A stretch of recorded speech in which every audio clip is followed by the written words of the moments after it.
એક જ્યોતિષી રાજાના જોશ જોઈને ભવિષ્ય ભાખે છે કે રાજા પર વીજળી પડવાની ઘાત છે।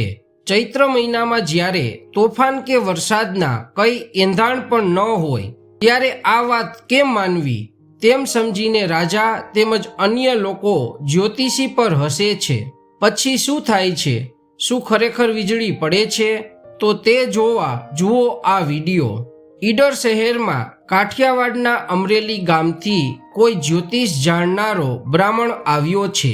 રાજા કલ્યાણ મલજીને આ જોશીના સામર્થ્યની જાણ થઈ છે। એણે બ્રાહ્મણને રાજ કચેરીમાં બોલાવ્યો। બ્રાહ્મણ આવ્યો અને મહારાજે એને પ્રશ્ન કર્યો, મારું મોત કહી દેશો જોશી? મારું જીવાડું એ તો પ્રભુના હાથની વાત છે રાજાજી। હું તો ફક્ત જન્મોત્રીના આંકડા માંડીને ભવિષ્ય ભાખું છું। મારું ભવિષ્ય જોશો? આટલા બધા માણસોની વચ્ચે કેવરાવવું રેવા દ્યો મહારાજ। ફરમાવો તો હું આપને એકાંતે મળું। નાના જોશી, આ તમામ મારા માટે જીવ દેનારા રજપૂતો છે। એનાથી મારે અંતરપટ ન હોય। કહો જે કંઈ મારી જન્મકુંડળીમાંથી નીકળતું હોય તે। ઠીક ત્યારે બાપુ, આજથી 29મે દિવસે તમારે માથે વીજળીની ઘાત છે। મધ્ય ચૈત્ર માસ ચાલતો હતો। આભમાં વાદળાનું ધાબું પણ નહોતું। રાત પડતા નક્ષત્રો નિર્મળ તેજે ચળકે છે। આભને આઘે આઘે ને ખૂણે વરસાદના વાવડ નથી। કલ્યાણ મલજી જોશીની વિદ્યા ઉપર મીઠું મીઠું હસ્યા। મહારાજ, જોશીએ જમદૂતની મક્કમ વાણીમાં કહ્યું, આ આંકડાની ગણતરી છે વિધાતાના લેખ જેવી। 29મે દિવસે જતન રાખજો, અને ગણતરી ખોટી પડે તો જનોય બાળીને પી જાઓ। એમ નહીં મહારાજ, જુઓ, તમારું ભાખ્યું જૂઠું પડે તો જન્મ કેદ દઈશ, અને સાચું પડશે તો ઈડર રાજ્યનું એક ગામ આપીશ। લાવો ત્રાંબાનું પતરું। ત્રાંબાનું પતરું મંગાવી કલ્યાણ મલે એક ગામનો પટ્ટો કરી કારભારીને સોંપ્યો। આજ્ઞા દીધી કે 29મો દિવસ ઉતરીને 30મો દિવસ ઉગે અને જો વીજળી પડી હોય તો આ બ્રાહ્મણને લેખ સુપ્રત કરજો। બ્રાહ્મણને નજરકેદ રાખવામાં આવ્યો અને 29 દિવસની અવધિ ઓરીને ઓરી આવવા લાગી। થતાં 22 દિવસ ઉગ્યાને આથમ્યા ત્યારે રાજના ચતુર માણસોના મનમાં વિચાર ઉગ્યો કે વખત છે ને કદાચ બ્રાહ્મણની વાણી સાચી પડે, માટે કોઈ વીજળીનો પછાડ ઝીલીને જતન કરે તેવી જગાએ ઓથ લેવો ભલો। બ્રાહ્મણે કહ્યું, બરાબર છે, હું નથી કહેતો કે રાજાનું મોત છે। હું તો કહું છું કે મહારાજને માથે વીજળીની ઘાત છે। કોઈ સારો ઓથ લઈને તમે એ ઘાત મોડી પાડી શકશો। ઓથ લેવાય એવું તો આપણા જોધપરિયા ડુંગરાનું ભોયરું છે, એમ જાણકારોએ જાણ દીધી। જોધપરિયાના ભોયરામાં છેલ્લું અઠવાડિયું વિતાડવાનું નક્કી થયું। ભોયરામાં સાફ સૂફી થઈ અને સરંજામ પહોંચ્યો। વાદળની સાથે વાતો કરતો, જુગ જુગથી વીજ વરસાદના ને તોફાનના ઘા ઝીલતો કાળો જોધપરિયો કાળના હૈયામાં ખટકતી ખીલી સરીખો ઈડરની ધરતી ઉપર પડછાયા નાખતો અને ગરુડ પંખીઓને આશરો દેતો ઊભો છે। એની ભૈરવી ટૂંકને માથે કાળનો એક પણ ઘા ફૂટ્યો નથી। કોઈ વ્રતધારી જોધો જાણે કવચ પહેરીને આઠેય પહોરની આલબેલ દેતો ઊભો છે। એવા અટંકી ડુંગરાની પલોઠી નીચે મોટી દરબાર કચેરી સમાય તેવડું પોલાણ પથરાયેલું છે।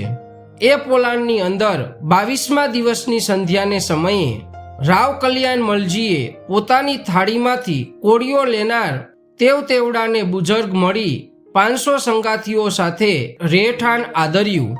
રોજ રાતે ગાણા બજાનાના રંગરાગ રેલાવા લાગ્યા। 7 દિવસમાંથી એક દિવસ વીત્યો, બીજો દિવસ ઉગીને આથમ્યો, ત્રીજા દિવસની જળ લાગી। તેમ તો રાવ કલ્યાણ મલજીની નજર ખેંચાતી જાય છે કે જે 500 સાથી સોનાની મુઠ્ઠે તલવાર લઈને પોતાની ચોગમ વિરાસને ઝૂકતા હતા, તેમાંથી રોજ થોડા સરકીને ઘર ભેગા થવા લાગ્યા છે। કાળના મોઢામાં ઓરવા માટે જે રાખી મૂકેલા તેજ જોધાઓ આમ ઓછા થાય છે તેથી રાવને તો કંઈએ વેમ નથી આવતો. કંઈક કામે જતા હશે, કંઈક મારા રક્ષણનો ઉપાય વિચારવા જતા હશે, એવો અર્થ કરીને રાવ મન વાળે છે. પણ એમ જોતા જોતા 29મા દિવસનું પ્રભાત પડ્યું અને આભને આરે કાળના કાફલા નાંગરતા હોય તેવા વાદળાની આવજા મંડાઈ ગઈ. એક પહોર, બે પહોર અને ત્રીજે પહોરે તો દો વડા અને ચોવડા થર બાંધીને વાદળાએ આભમાં ટપોટપ જમાવટ કરી દીધી. કાળના ડમરૂ બાજતા હોય તેવી ધણેનાટી એ ઘઘુંબેલા ગગનમાંથી ઉઠવા લાગી. પ્રલયના નગારા માથે કાળ ભેરવો વ્રજની દાંડી વડે ધોસા દેવા લાગ્યા. કોઈ મંત્ર જાણનારે મંત્ર છાટીને મોતની સેનાને જગાડી મૂકી છે. કલ્યાણમલજીના હાથમાં હોકાની નળી રહી ગઈ છે અને એને વીંટીને હવે 100 જ સાથી બેઠા છે. એમાંથી તો એક પણ ઓછો થવાની બીક નથી.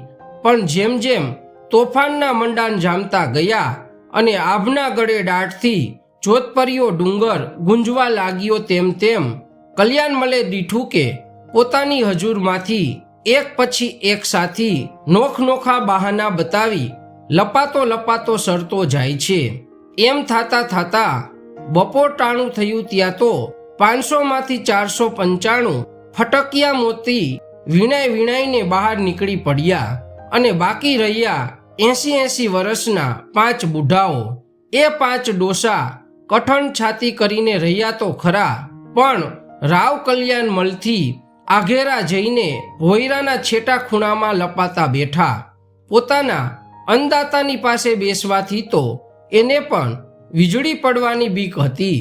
દુનિયા, વાહ દુનિયા, વાહ દુનિયા, એવા 3 નિશ્વાસ રાવના હૈયામાંથી નીકળી પડ્યા. મરક મરક મરક મુખ મલકાવીને રાજા પોતાના ઓલવાતા હોકામાંથી જોર કરી કરી ઘૂંટો તાણવા લાગ્યા. બીજી બાજુ ગગનની પ્રલયકારી અસુર સેનામાં વીજળીનો વધારો થયો. ઘડી આભના અંતર ભેદતીને ઘડી ધરતીને માથે ગળથોલા ખાતી વીજળીએ મહાઘોર નાટારંભ માંડ્યો. કડડડ કડડડ 3 કટકા થઈને ડુંગરાને હલમલાવવા લાગી. પીળા, લાલ અને આસમાની રંગે ડુંગરો રંગાવા લાગ્યો. હમણાં ડુંગરના શિખર ખડેડીને ભૂકો બની જશે એવી ઘડીઓ ગણાતી થઈ. ઈડર શહેરને ગઢે કોટે, કાંગરે, ઝાડવે ને ઝરૂખે હજારો માનવી ચડી ચડીને જોધપરિયા ડુંગરા માથે મોતની આતશબાજી મંડાણી હતી તે નિરખી રહ્યા. ઘડીક ઝરળ અજવાસ, ઘડીક ઘોર અંધારું, કડેડાટ અને પવનના સુસવાટા. હમણાં ડુંગર તૂટશે એ તૂટ્યો એવા ફફડાટ. મહેલમાં માળાઓ લઈને હર હર હર કરતી બેસી ગયેલી રાણીઓ અને હૈયે હૈયું દળાય તેવી મેદની. આ બાજુ કલ્યાણમલ હોકાની ઘૂંટો તાણતા મોંમાં આંગળી નાખીને અચળ બેઠા છે. એવે સમયે ઈડરના સીમાડા માથે એક સાંઢિયો પોતાની પીઠ ઉપર 2 બોકાનીદાર પડછંદ અસવારોને ઉપાડીને ચાલ્યો આવે છે. જમીન ઉપર લાબ અડતી હોય એવા છબિયા ન છબિયા પગ માંડતો, ડીલને નિડોડીને 15 હાથ માથે જાફો ભરતો, પોતાની ડોકને છેક અસવારના ખોળામાં નાખી દેતો. કટકા કરી નાખે તો પણ કણકે નહીં એવો અને પાગાવ માથેથી પણ માનવીના પગલાં કડીને ખેતરવા જેટલે આઘે તરી જનારો, બારવટાની રીતનો જાણનારો અસલ થરનો ઊંટ એ ડુંગરિયા પંથ કાપતો આવે છે. માથે બેઠેલ અસવારો દૂધમલિયા જુવાનો જ છે. એમાંના એકનું નામ કલ્યાણસંગ અને બીજાનું નામ ઉમેદસંગ છે. બેયની કમરે તલવારો લટકે છે અને બેયના ખોળામાં લાંબી નાળીવાળી અકેક બંદૂક છે. ઉમેદા, મોટા અસવારે યાદ કીધું.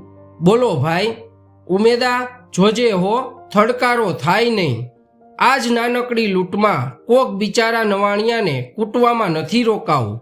બહુ વાર બાપડા નિર્દોષોના માથા ઉતાર્યા છે.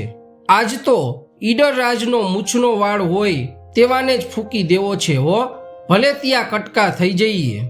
મોટા ભાઈ, મૂંઝાઓમાં આ વખત છેલ્લી વારના જુવાર કરીને જ નીકળ્યો છું અને અબળખા નથી રહી. ગળગળ આવી ગયા છીએ. આજ તો એને મારીને એના રુધિરમાં આપણી દાઢી મૂછોના કાતરા વીંજવવા છે. ટીટોયની જાગીરનું એક છોકરું પણ જીવતું રહે ત્યાં સુધી ઈડરના ધણી નીંદર ન કરી શકે એવી રીતે આજ મરી જાણવું છે. હો ભાઈ, બહુ સારું ભાઈ.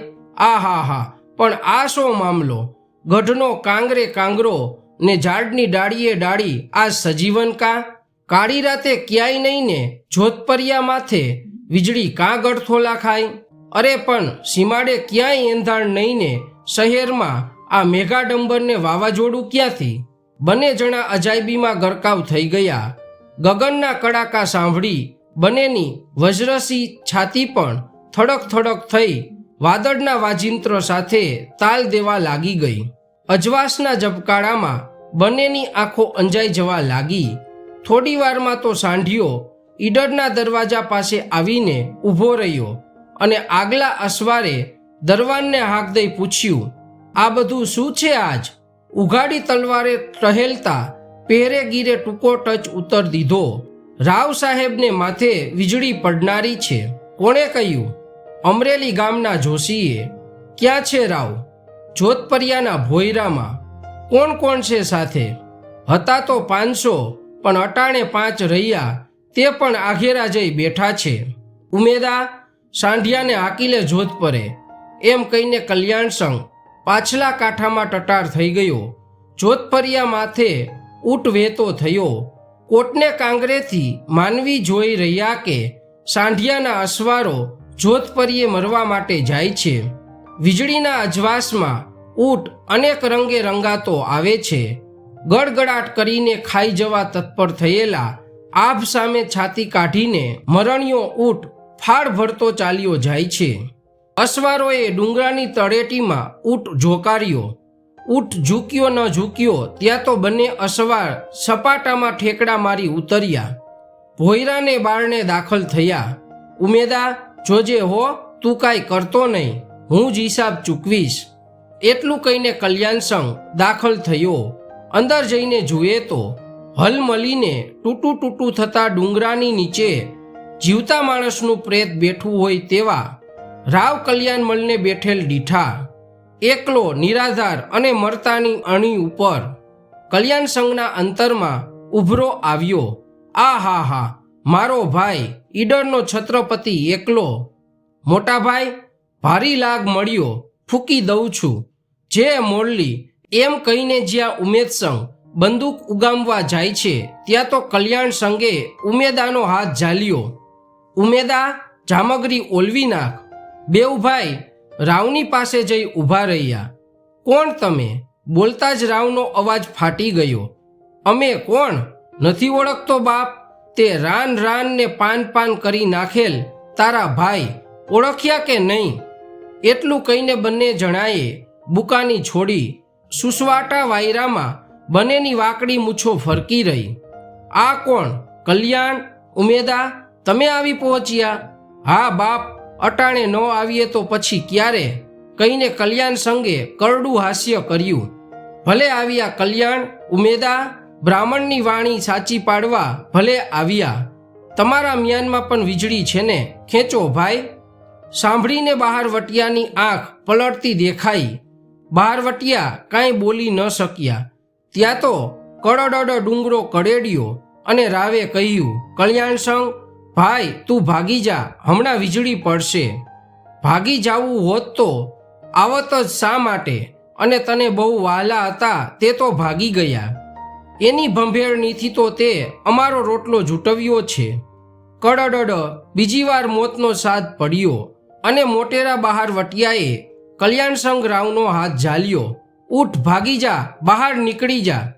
અને તું? રાવે પૂછ્યું. હું તારો નામેરી છું. ઊઠ, બ્રાહ્મણની વાણી ભલે સાચી પડે, હું ખાઈ પી ઉતર્યો છું, તું લાખોનો પાલણહાર. હું ઉઠીને તને મારી ઘાત ઝીલવા દઉં? રામ રામ રામ. ત્યાં તો કડડડ ત્રીજો કડાકો થયો. આપ તૂટી પડ્યું. ડુંગરો હલમલ્યો. ઉપરથી શિખર ચીરાણું. 12 સૂરજ ભેળા ઉગ્યા હોય તેવો ઉજાસ થયો. અને એક પળમાં તો બહારવટિયા કલ્યાણ સંઘે રાવનું બાવડું ઝાલી ઘા કર્યો. રાવ આઘેના ખૂણામાં જઈ પડ્યો અને ઉપરથી વીજળી પડી. બહારવટિયાના એ લંબાવેલા હાથને ખોટો પાડી પાછી સલંગ મારી ગુફાણા જાણે ચૂરા કરી નાખશે તેવી કિકિયારી કરતી, તાંડવ રમતી ઇન્દ્ર મહારાજની સળગતી શમશેર ગગનમંડળમાં પાછી ચાલી ગઈ. પલકમાં તો તોફાન સંકેલાઈ ગયું, જાણે સ્વપ્નું આવીને ઉડી ગયું. બ્રાહ્મણના અક્ષર સાચા પડ્યા. કલ્યાણ નામના 2 માણસોમાંથી એક ઉપર વીજળી ત્રાટકી અને બરાબર વખતસર રાજા કલ્યાણમલની ઘાત લીધી. ભાઈ, મારો ભાઈ એમ બોલતો રાવ આવીને બહારવટિયાના પગમાં પડી ગયો. ગદગદ કંઠે કોઈથી કાંઈ બોલાયું નહીં. એ બ્રાહ્મણના સંતાનો તામ્રપત્ર પ્રમાણેની જમીન ખાતા હતા એવું કહેવાય છે. બહારવટિયાનું બહારવટું પાર પાડી ટીટોય પરગણું પાછું સોંપ્યું કહેવાય છે.